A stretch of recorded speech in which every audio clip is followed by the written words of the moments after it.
Teaching 115. I receive you, beloved people, and by you, to humanity that is my daughter. In this time in which I am communicating through the understanding of man, I come to give you strength so that you return to the path of perfection, amending your steps and feeling in your own heart the echo of my divine voice. I prepare you in this propitious time, so that you raise your spirit that today is lethargic, so that you sensitize your heart, because I do not want to find myself in it as a passing visitor, but as an eternal inhabitant, since it is in it that I want you to build my temple. I am the same divine word that in the second era was manifested in a body called Jesus, living with you and giving you the sweetness of his word and the truth contained in his perfect examples. Now I make use of the human instruments I have prepared and that were already destined before I was born, for the fulfillment of this great mission. I have told you that this land is not your true homeland, because in truth, there was a time when you had glory as your dwelling when you were with your heavenly Father.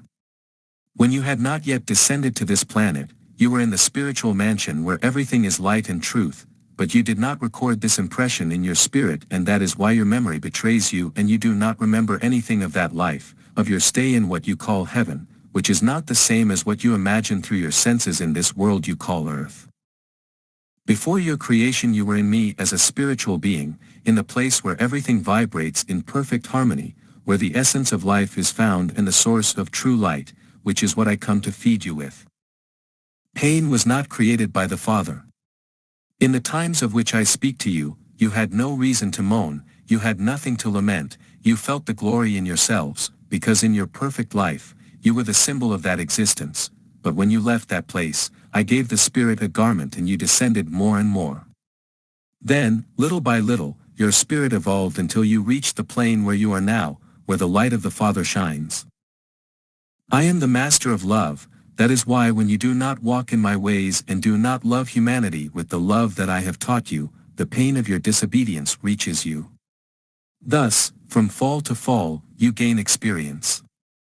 Man, as a being of God, is the brother of all beings, of this and the other worlds, because each form is a thought of the Father in a different manifestation. If you are endowed with reason, understand that you are part of that creation and in this sense brothers of all beings, and you must consciously realize the place you occupy in it, in the divine plane and in the universal concert. Why do you not act in accordance with the mission that I have come to reveal to you? Be the apostle of my doctrine, with a clear criterion that you must evolve from plane to plane, take pity on yourselves, get closer as soon as you can to the path of salvation, which is none other than that of perfect love, contained in this simple maxim. Love God above all creation and your neighbor as yourself. Teach your sister humanity not only with words, but with your works of love.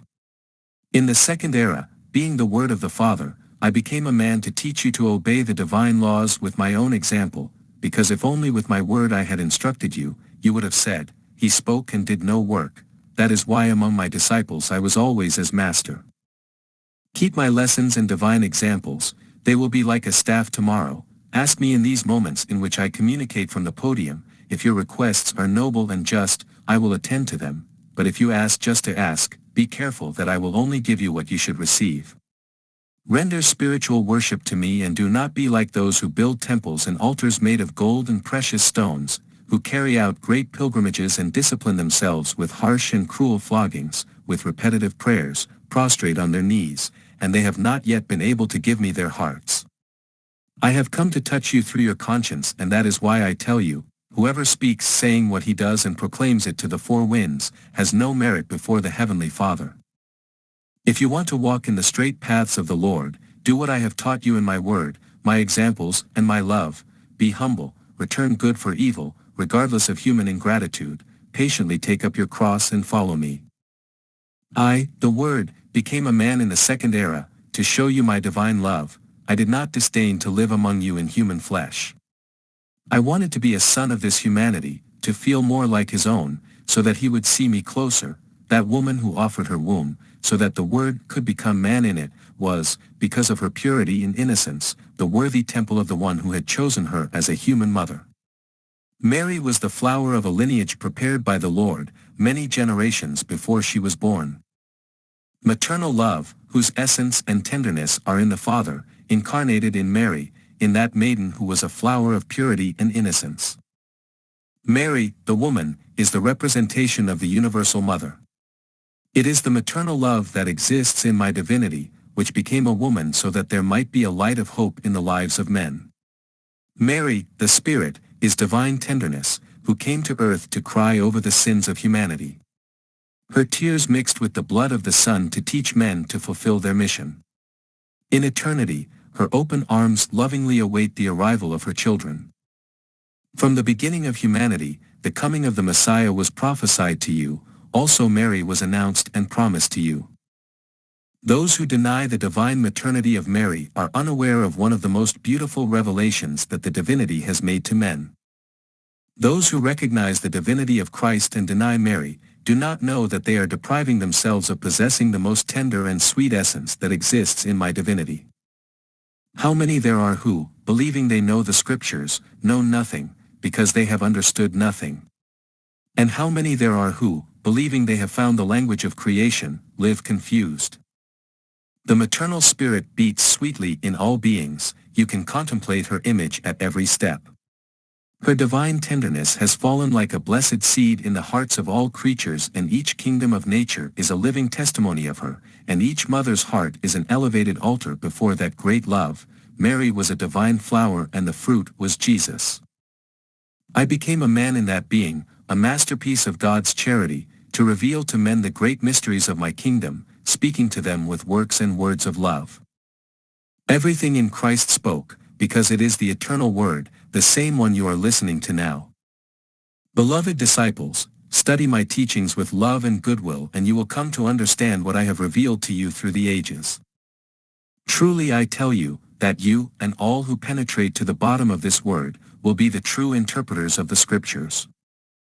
The history of my people is full of prodigies and miracles, which kindled the faith of those multitudes in the existence and power of God, the living, invisible and true God.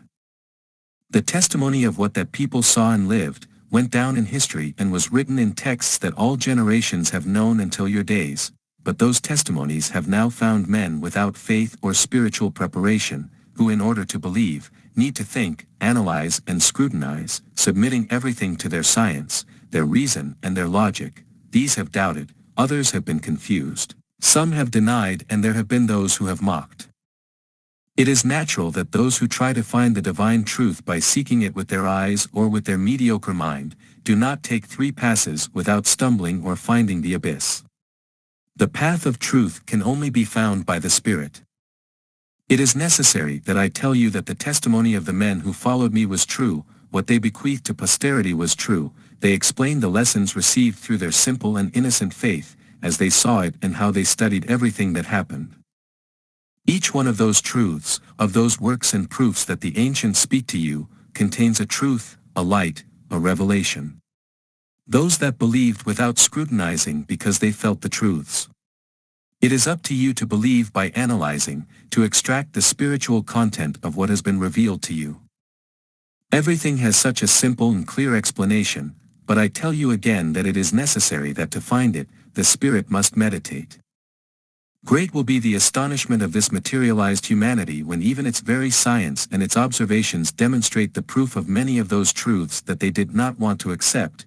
Then, surprised, she will say, "It was true, but everything that today you call a miracle is nothing more than the materialization of a divine message, a message whose voice speaks to you incessantly of something that is beyond your planet and your reason, of something that comes directly from my Spirit to yours. Today my charity is in you. I come to listen to your requests, even the weakest of your complaints. I want you to learn to converse with your Father.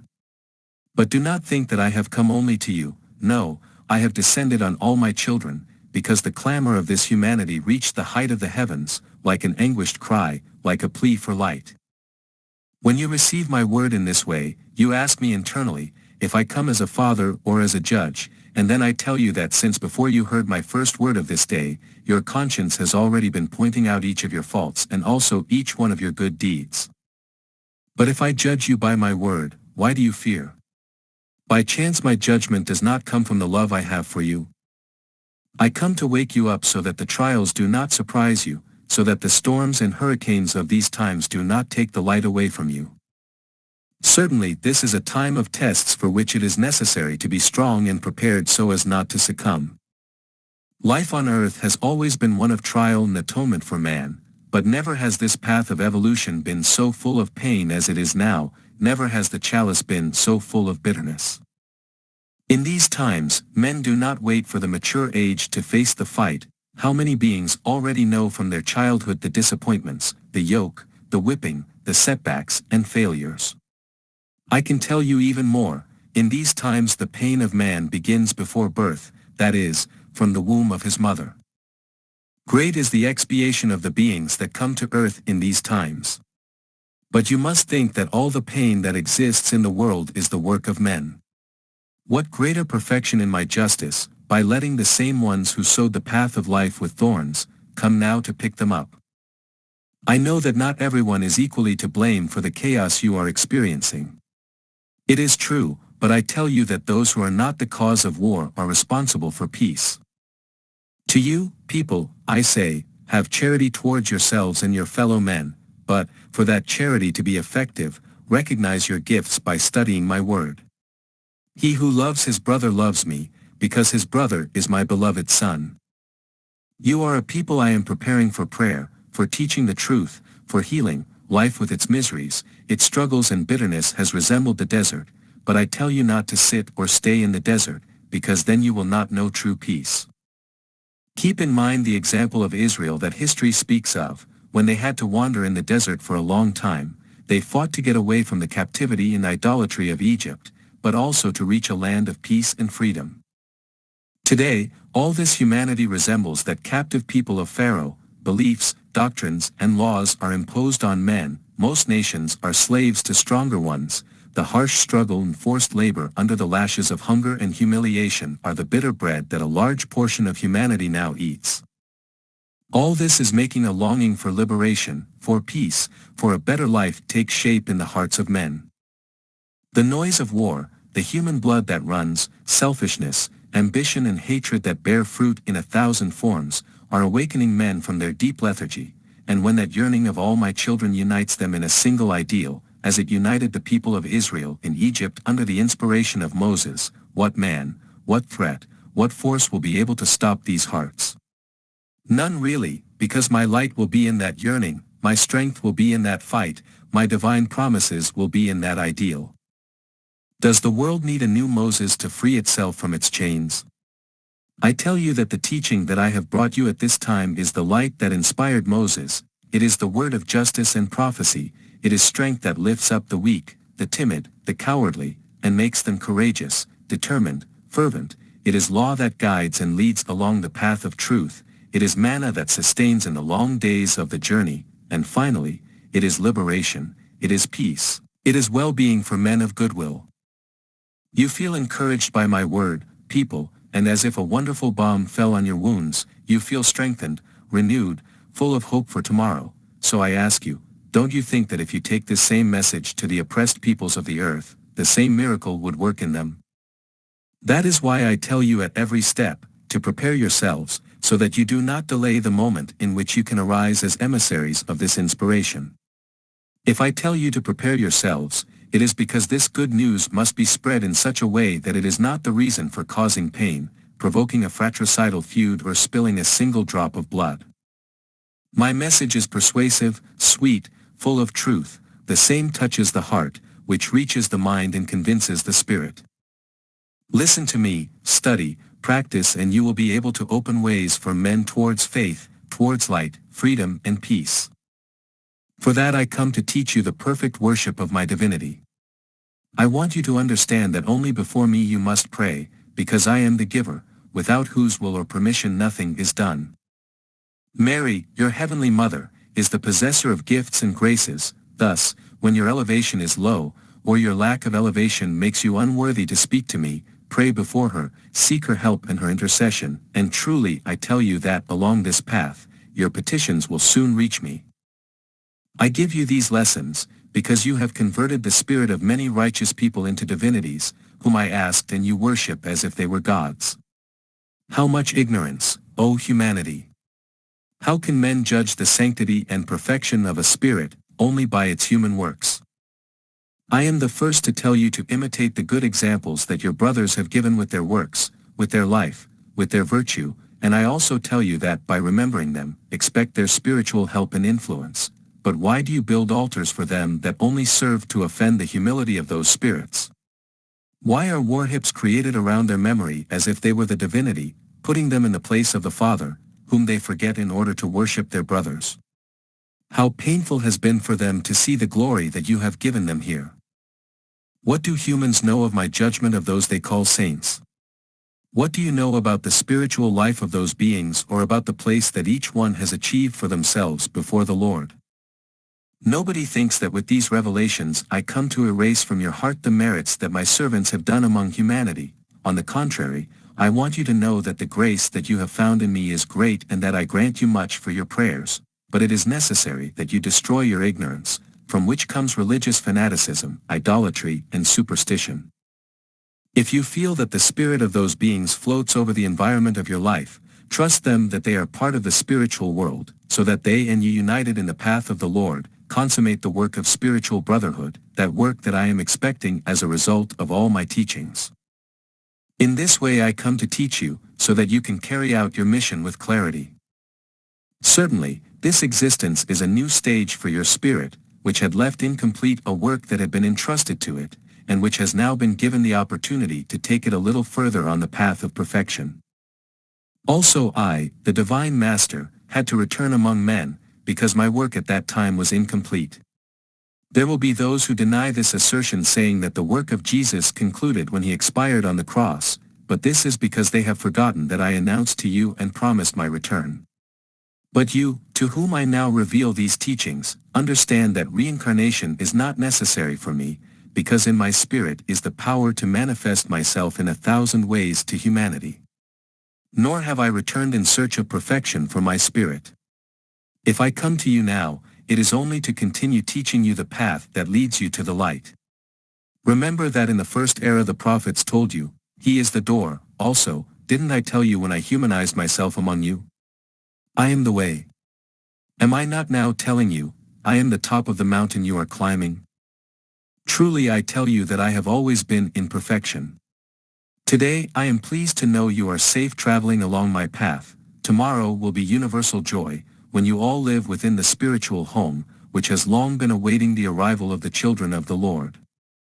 Thus I speak to your spirit, because I know that you can already understand these lessons and that I can tell you that you are not a son of this earth, that here in this world you should only consider yourself as a guest, because your true homeland is spiritual. Take this word in its true sense, because otherwise you would come to think that my doctrine goes against all human progress, and it would not be fair for you to attribute such errors to a father who only seeks the improvement of his children in the different paths of life. What my justice relentlessly pursues is evil, which takes various forms in the hearts of man, sometimes manifesting itself in selfish feelings, low passions, excessive greed, and even hatred. Disciples, you must study what I am now telling you in a figurative sense. Life is a tree, its branches are countless, and of those branches, no two are the same, but each one of them fulfills its mission. If a fruit fails, it is detached from the tree, and if a branch deviates, it is pruned, because from the tree of life only fruits of life have to sprout. Truly I say to you, that all science that has caused evil and all religion that has not made true light, you can consider them as branches and fruits through which the sap of the tree of life does not flow, because they were detached from it. My peace be with you.